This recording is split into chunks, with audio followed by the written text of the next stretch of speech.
Bonjour les abonnés de changementpositif.fr, le site de la crise de la quarantaine et de la vie qui vous ressemble.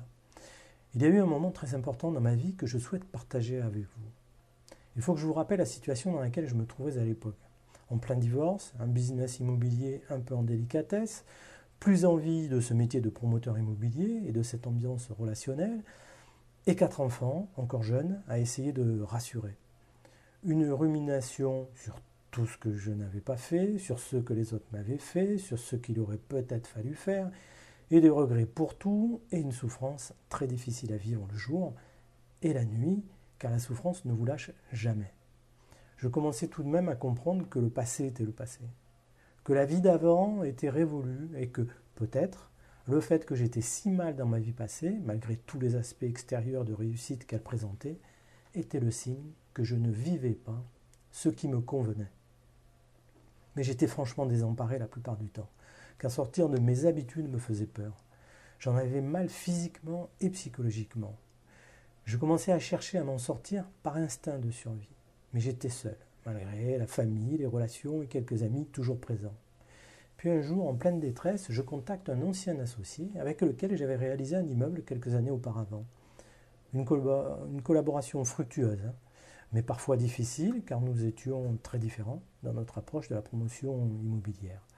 Mais j'avais gardé une affection sincère pour lui, plus jeune que moi de 10 ans environ. Il m'appelait au moins une fois par an pour discuter de tout et de rien et j'étais toujours très content de ses appels.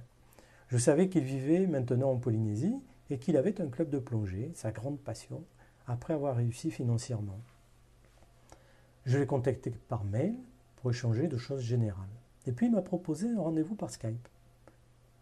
Et lors de ce rendez-vous, moi dans mon salon, lui au bord de l'océan Pacifique, nous avons parlé. Il était séparé de sa femme, avait ses enfants auprès de lui, et il vivait avec une autre femme, a travaillé dans son club de plongée, loin de l'immobilier et du monde des affaires. Il passait son temps en short ou en combinaison de plongée. Je lui ai parlé de ma situation et je lui ai dit que je me sentais désemparé. À ce moment-là, il y a 5 ans, il m'a juste dit, tu sais, regarde bien, l'océan est grand. Je crois que j'ai recommencé à avoir envie de vivre ma vie et de découvrir ce qu'elle avait d'autre, de plus intéressant à me proposer à partir de ce moment-là. Alors je vous le dis, regardez bien, l'océan est grand. Et l'océan, c'est vous.